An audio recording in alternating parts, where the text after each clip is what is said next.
जय हिंद एवरीवन।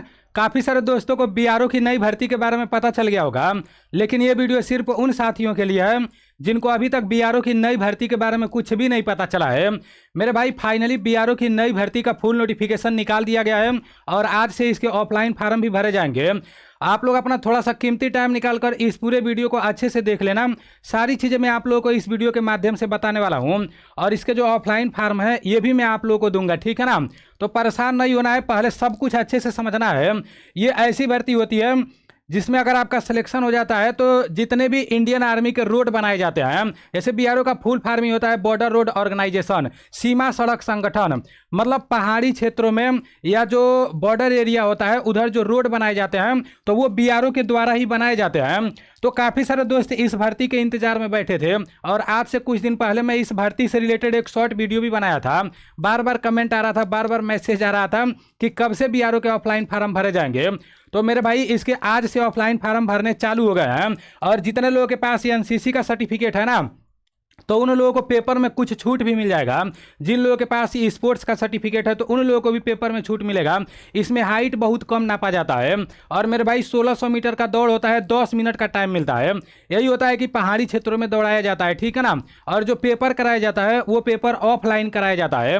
तो सारी चीज़ें आप लोगों को मैं बता रहा हूँ। इसका पूरा नोटिफिकेशन बहुत लंबा चौड़ा है, मतलब 42-43 पेज का है, लेकिन जो इंपॉर्टेंट पॉइंट है वो मैं आपको बता दे रहा हूँ। इसका ऑफलाइन फार्म मैं आप लोगों को दे दूंगा।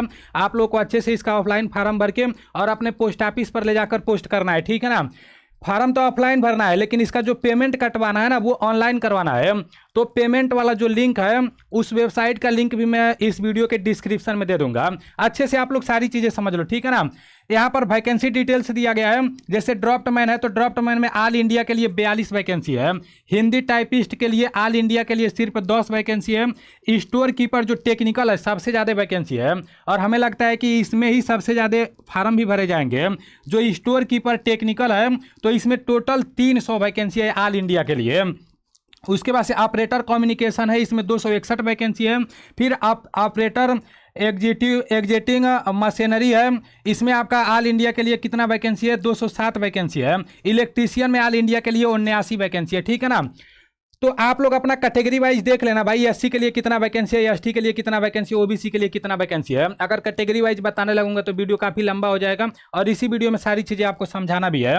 बाकी जो लोग एक्स सर्विसमैन है तो उन लोगों के बारे में भी यहाँ पर बताया गया है, वैकेंसी डिटेल्स दिया गया है, तो इसे भी आप लोग देख लेना। और देखो ये भर्ती सिर्फ लड़कों के लिए होता है, मेल के लिए होता है, फीमेल के लिए नहीं।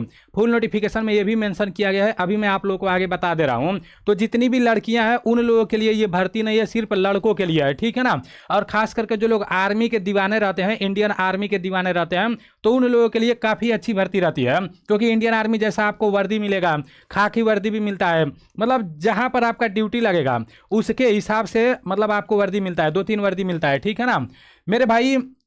यहाँ पर देखो जो ऑफलाइन फार्म भरे जा रहे हैं वो 21 मई से ऑफलाइन फार्म भरने चालू हो गए हैं, यानी आज से। और लास्ट डेट आपका 4 जुलाई रहने वाला है, तो ये डेट आप लोग याद रखना, ठीक है ना। अभी आगे मैं शॉर्टकट में भी बता दे रहा हूँ। जो आपका एज होना चाहिए कम से कम 18 साल एज होना चाहिए। 18 अप्रैल 2026 तक आपका 18 साल एज होना चाहिए, ठीक है ना। और मेरे भाई देखो जो भी आपका एज है, एज में आपको कैटेगरी के हिसाब से छूट भी मिल जाएगा। जैसे SC ST वालों को एज में मतलब 5 साल का छूट मिल जाएगा और OBC वालों को एज में 3 साल का छूट मिल जाएगा। बाकी एज से रिलेटेड कुछ और भी इंपॉर्टेंट जानकारी है जो मैं आपको आगे बता दूंगा। अब देखो जिन लोगों के पिताजी पहले से बीआरओ गिरिफ में काम कर रहे हैं, बीआरओ गिरिफ में भर्ती हैं, तो उन लोगों को पेपर में 15% का छूट मिल जाएगा। और जिन लोगों के पास NCC का सर्टिफिकेट है तो उन लोगों को 10% का पेपर में छूट मिल जाएगा, लेकिन NCC का सर्टिफिकेट उसका फोटोकॉपी आपको लगा देना है, ठीक है ना, ओरिजिनल नहीं। जिन लोगों के पास NCC का सर्टिफिकेट है उनको पेपर में पूरे 5% का छूट मिल जाएगा। मेरे भाई C वाले देखना 10% का मतलब बहुत होता है, ठीक है ना। उसके बाद से यहाँ पर जो लोग ग्रिप में हैं तो उन लोगों को, और जो लोग आर्मी में हैं तो उन लोगों को भी कुछ % का छूट मिल जाएगा, ठीक है ना।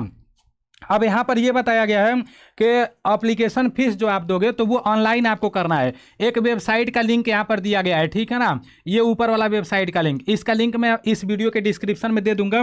तो वहाँ से आप लोग पेमेंट ऑनलाइन कर देना और पेमेंट वाला रिसिप्ट ले लेना। आप अपने आप से नहीं कर पाओगे ना तो जाना दुकान पर, जहाँ भी साइबर कैफे होगा, मैं लिंक दे दूंगा, उस लिंक को दुकान वाले के पास मतलब दे देना, ठीक है ना। और वो खुद पेमेंट करके और आपको रिसिप्ट दे देंगे। और जब रिसिप्ट आपको मिल जाएगा, जब ऑफलाइन फार्म भरना, तो उसमें पेमेंट वाला रिसिप्ट भी आप लोग लगा देना, ठीक है ना। तो ये आपको याद रखना है। बाकी मेरे भाई यहाँ पर देखो, ऑफलाइन यहाँ जैसे यहाँ पर आपको पेमेंट करना है, पेमेंट का भी एड्रेस यहाँ पर दिया है, ठीक है ना। बाकी यहाँ पर जो लोग EWS कैटेगरी से रहेंगे या सर्विस मैन रहेंगे तो उनको 50 रुपये एप्लीकेशन फीस देना है। और जो लोग OBC कैटेगरी से रहेंगे तो उनका भी एप्लीकेशन फीस 50 रुपया लगने वाला है। बाकी जो लोग SC कैटेगरी से हैं और ST कैटेगरी से हैं तो उनका 1 भी रुपया एप्लीकेशन फीस नहीं लगेगा। तो SC ST वालों के लिए और अच्छी बात है, ठीक है ना। अब किस में फार्म भरने के लिए कितना पास होना चाहिए ये भी आप लोग देख लो मेरे भाई। जो ड्रॉफ्ट मैन है, ड्रॉफ्ट मैन में फार्म भरने के लिए 12 पास होना चाहिए। और having 2 years certificate of RT टेक्चर or draftsmanship from recognised institute. तो मेरे भाई इससे रिलेटेड आपके पास सर्टिफिकेट होना चाहिए, 2 साल का यहाँ पर नोटिफिकेशन में दिया गया है, तो इसे आप लोग देख लेना। अब हिंदी टाइपिस्ट दिया है तो इसमें ज़्यादा वैकेंसी नहीं था, आप लोग देख लेना हिंदी टाइपिस्ट में कितना वैकेंसी है। इसमें सिंपल 12 पास मांगा है और बोला गया है कि इसमें आपका टाइपिंग भी कराया जाएगा। सर्टिफिकेट के बारे में तो नहीं बोला है, लेकिन बोला गया है कि 30 वर्ड पर मिनट आपको टाइप करने आना चाहिए, मतलब 1 मिनट में 30 वर्ड आपको टाइप करने आना चाहिए हिंदी टाइपिस्ट में। तो जितना लोग का टाइपिंग अच्छा होगा तो इसमें आप लोग अप्लाई कर सकते हो। बाकी स्टोर कीपर टेक्निकल दिया है, सबसे ज़्यादा वैकेंसी है, 300 वैकेंसी है, तो इसमें 12 पास मांगा है।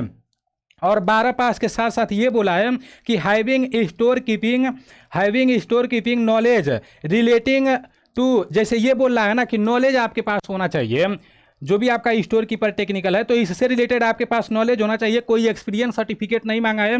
नीचे बोला है कि अगर आपके पास एक्सपीरियंस सर्टिफिकेट है तो सही है, लगा देना, नहीं है तो कोई दिक्कत नहीं, क्योंकि यहाँ पर डिजायरेबल लिखा है, ठीक है ना। तो मेरे भाई इसमें 300 वैकेंसी है, तो इसके बारे में मैं आपको पहले ही बता दिया हूँ, इसमें 12 पास होना चाहिए, ठीक है ना। अब यहाँ पर आपका बताया गया है ऑपरेटर कम्युनिकेशन, तो इसमें मेरे भाई मैट्रिकुलेशन पास मतलब 10 पास होना चाहिए और इससे रिलेटेड ITI का भी सर्टिफिकेट होना चाहिए, मेंशन किया गया है, ठीक है ना। उसके बाद से OG दिया है तो OG में भी 10 पास मांगा गया है। और इसमें भी मेरे भाई बोल रहा है कि heavy motor vehicle driving licence, मतलब DL आपके पास होना चाहिए, वो भी हैवी वाला ड्राइविंग लाइसेंस होना चाहिए। मैं बार बार बोलता हूँ, जितने भी साथी भर्ती देख रहे हो अपना DL बनवा लो, ठीक है ना। DL बनवा लोगे तो सही रहेगा। अभी देखो BSF का भर्ती आता है, ITBP ट्रेडमैन का भर्ती आता है, तो उसमें NSQF लेवल 1 का सर्टिफिकेट मांगता है, जो कि अभी फूड प्रोडक्शन किचन मतलब किचन कुक हो गया है, ठीक है ना। तो उसका सर्टिफिकेट काफ़ी सारे लोग बनवा लिए हैं। तो उसी तरह से ये भी होता है, ठीक है ना। जो आपका DL होता है वो मांगा जाता है, तो ये आपको बनवा लेना है। बाकी इलेक्ट्रीशियन में मैट्रिकुलेशन पास मतलब 10 पास मांगा है और इससे रिलेटेड आपके पास एक्सपीरियंस होना चाहिए, ITI का सर्टिफिकेट होना चाहिए, ठीक है ना। तो इसे आप लोग देख लेना। बाकी यहाँ पर सिलेबस के बारे में बताया गया है, तो मैथ से कुछ प्रश्न पूछे जाएंगे, ठीक है ना। उसके बाद से यहाँ पर जो भी मेंसुरेशन दिया है इससे पूछे जाएंगे, ड्राइंग से पूछे जाएंगे, एप्टीट्यूड, यहाँ पर आपका रीजनिंग से प्रश्न पूछे जाएंगे, GK से प्रश्न पूछे जाएंगे। और निगेटिव मार्किंग के बारे में कोई जिक्र नहीं किया गया है, ठीक है ना। ऑफलाइन पेपर कराया जाएगा। यहाँ पर बोला गया है साफ साफ कि only male candidate need to apply, मतलब सिर्फ मेल कैंडिडेट ही इस फार्म को भर सकते हैं, फीमेल नहीं। तो इस पॉइंट को याद रखना, साफ साफ लिखा गया है female candidate need not to apply, ठीक है ना। बाकी यहाँ पर बोला गया है कि जब आपका ऑफलाइन फार्म पूरा भरा जाएगा, अभी मैं आप लोगों को फार्म भी दिखा दे रहा हूँ, तो इसी पते पर यहाँ पर लिखा गया है commandant grief centre DG camp Pune 411015, ठीक है ना। तो इसी पते पर आपको अपना पूरा जैसे जो भी आपका ऑफलाइन फार्म है, जो भी आपका डॉक्यूमेंट है, तो इसी पते पर आपको भेजना है, ठीक है ना। अब देखो इसमें जो फिजिकल कराया जाएगा, जैसे पेपर होने के बाद पेपर पास हो जाओगे तो दौड़ के लिए बुलाया जाएगा, तो 1600 मीटर दौड़ाया जाएगा और पूरे 10 मिनट का टाइम मिलेगा, तो इसे लेकर कंफ्यूजन में नहीं पड़ना है, ठीक है ना। बाकी यहाँ पर इंपॉर्टेंट डॉक्यूमेंट के बारे में बताया गया है। जैसे जब आप ऑफलाइन फार्म भर दोगे तो इसी में एक कॉलिंग लेटर है जिसे एडमिट कार्ड बोलते हैं, अभी मैं आपको दिखा रहा हूँ, तो वो आपको मतलब लगा देना है। उसके बाद से अपडेट आधार कार्ड, जैसे जो आपका आधार कार्ड अभी लेटेस्ट है, मतलब कोई मिस्टेक नहीं हुआ है और उसमें मोबाइल नंबर लिंक है, तो वो वाला आपको लगा देना है, ठीक है ना। उसके बाद से अगर आपके पास एक्स्ट्रा कोई सर्टिफिकेट है जैसे ITI का या कुछ भी NCC का, स्पोर्ट्स का, तो उसका आपको फोटोकॉपी लगा देना है। फिर कास्ट सर्टिफिकेट मतलब जात प्रमाण पत्र लगा देना है, हाई स्कूल का मार्कशीट, 12 का मार्कशीट, जो भी है वो आपको लगा देना है, ठीक है ना। एक्सपीरियंस सर्टिफिकेट है तो लगाओ, नहीं है तो कोई दिक्कत नहीं है। आय प्रमाण पत्र लगा देना है, ठीक है ना। उसके बाद से यहाँ पर डोमिसाइल सर्टिफिकेट मतलब निवास प्रमाण पत्र लगा देना है। और PWD ये तो जो लोग सर्विस में है तो उन लोगों के लिए है, ठीक है ना। बाकी जितना भी डॉक्यूमेंट लगाना तो सभी डॉक्यूमेंट पर अपना नीचे सिग्नेचर कर देना, सेल्फ असिस्टेड होना चाहिए, ठीक है ना। जो भी फोटोकॉपी लगाना नीचे अपना सिग्नेचर कर देना। अब यहाँ पर हाइट के बारे में बताया गया है, तो जो लोग जम्मू कश्मीर वश्मीर से हैं, हिमाचल प्रदेश से हैं, तो 158 सेंटीमीटर हाइट होना चाहिए। बाकी सिक्किम, नागालैंड, अरुणाचल प्रदेश वालों के लिए 152 होना चाहिए। आप लोग देख लेना, ठीक है ना। वेट यहाँ पर लिखा गया है, तो इसे आप लोग देख लेना। तो जहाँ से भी आपको पूरे भारत में 162 से नीचे आपका हाइट है तो काम चल जाएगा, ठीक है ना। लास्ट 162 मांगा गया है। जो लोग उत्तर प्रदेश से होंगे, हरियाणा, मध्य प्रदेश, झारखंड और ये क्या बोलते हैं राजस्थान से होंगे, तो उनका 162.5 मांगा है, ठीक है ना। बाकी ये रहा बीआरओ गिरिप का ऑफलाइन फार्म। ये फार्म मैं आप लोगों को दूंगा। कहाँ पर मिलेगा? तो आपको टेलीग्राम पर सर्च मारना है नीलेश ब्लॉग। जब आप टेलीग्राम पर नीलेश ब्लॉग लिखकर सर्च मारोगे तो उधर मेरा टेलीग्राम चैनल आ जाएगा, उसमें आप जुड़ जाना। इस भर्ती का पूरा नोटिफिकेशन और इसका ऑफलाइन फार्म मैं अपने टेलीग्राम चैनल में भेज दूंगा, तो वहाँ से आप लोग इस फार्म को लेकर और अच्छे से इसका ऑफलाइन फार्म भरना, ठीक है ना। कैसे भरना है मैं आपको बता रहा हूँ। सबसे पहले तो ऑफलाइन फार्म को पूरा निकलवा लेना, ये वाला जो भरने वाला है, और ज़्यादा मतलब लूज पेज में नहीं निकलवाना, ठीक है ना। थोड़ा सा पेज अच्छा होना चाहिए। यहाँ अपना जैसे इंग्लिश में या हिंदी में, दोनों में से कोई एक में फार्म भरना है, या हिंदी में भर रहे हो तो पूरा हिंदी में, अगर इंग्लिश में भर रहे हो तो पूरा इंग्लिश में। कैपिटल लेटर में यहाँ पर अपना नाम लिखना है, ठीक है ना। जो भी है एक बार आप लोग यूट्यूब पर सर्च मारना बीआरओ गिरिप का ऑफलाइन फार्म कैसे बने। काफ़ी सारे लोग वीडियो बनाए हैं, किसी एक अच्छे वीडियो को देखकर ऑफलाइन फार्म भर देना, ठीक है ना। क्योंकि मेरे पास अभी टाइम बहुत कम बचता है, नहीं तो मैं भी वीडियो बना देता। आप कोई भी एक वीडियो देखना, अगर आप लोग का ज़्यादा कमेंट आएगा तो हो सकता है कि मैं टाइम निकाल कर वीडियो भी बना दूं कि किस तरह से फार्म भरना है। थोड़ा सा आपको लेकिन इंतजार करना पड़ेगा। अगर मुझे वीडियो बनाना रहेगा तो मैं टेलीग्राम में मैसेज कर दूंगा, ठीक है ना। बाकी ये फार्म दे दूंगा, आप लोग भर देना। और सिर्फ एक पोस्ट के लिए आपको अप्लाई करना है, ज़्यादा पोस्ट के लिए नहीं तो आपका एडमिट कार्ड नहीं आएगा। इसको भी आपको निकलवा लेना है, ठीक है ना। जैसे यहाँ पर आपका पेज नंबर पहला है, ये आपका पेज नंबर 5 में से दूसरा है, मतलब 5 पेज आपको निकलवाना है। ये 5 पेज में से तीसरा है, और ये 5 पेज में से आपका चौथा है, जो कि आपका एडमिट कार्ड है, ठीक है ना। तो इसमें जो आपको भरना है भर देना। बाकी जहाँ ऑफिस यूज ओनली लिखा गया है तो वहाँ पर कुछ नहीं आपको करना है, ठीक है ना। इसमें भी जो भी आपका थंब लगाना है लेफ्ट का, तो वो आप लोग कर देना, ठीक है ना। उसके बाद से इसे भी जो लोग ओबीसी कैटेगरी से हैं तो उसे भी भर देंगे। बाकी मेरे भाई सारी चीज़ें मैं आपको बहुत अच्छे से बता दिया हूँ। इसका सिलेक्शन प्रोसेस रहने वाला है, जैसे जब आप ऑफलाइन फार्म भर दोगे, पोस्ट ऑफिस पर ले जाकर पोस्ट करा दोगे, ठीक है ना। अपना पेमेंट जो भी रिसिप्ट रहेगा सारी चीज़ें आपको लगा देना है। तो जब आपका एडमिट कार्ड आ जाएगा, परसेंटेज पर एडमिट कार्ड आता है, जब आपका अच्छा खासा परसेंटेज रहेगा, आपका एडमिट कार्ड आ जाएगा, तो आपको पेपर के लिए पहले बुलाया जाएगा।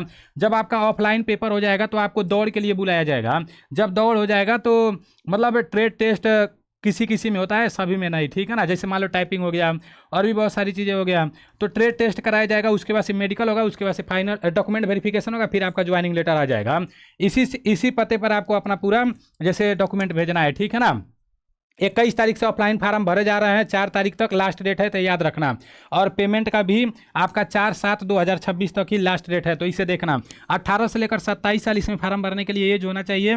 बाकी मेरे भाई कैटेगरी के हिसाब से एज में छूट भी मिल जाएगा, ये पहले ही मैं आपको बता दिया हूँ। तो बीआरओ गिरिप की नई भर्ती के बारे में सारी चीज़ें मैं आपको बता दिया हूँ। अगर अभी भी आपके मन में कोई डाउट होगा तो आप लोग कमेंट करना। बाकी अगर ज़्यादा कमेंट आता है कि किस तरह से ऑफलाइन फार्म भरना है, आप उस पर एक वीडियो बनाइए, तो मैं कोशिश करूंगा कि एक वीडियो बना दूँ। नहीं तो अगर आप लोगों का काम चल जाएगा तो अच्छी बात है। बाकी चलो ठीक है, इसका ऑफलाइन फार्म अभी मैं टेलीग्राम में भेज दे रहा हूँ। मिलते हैं अगले वीडियो में। जय हिंद।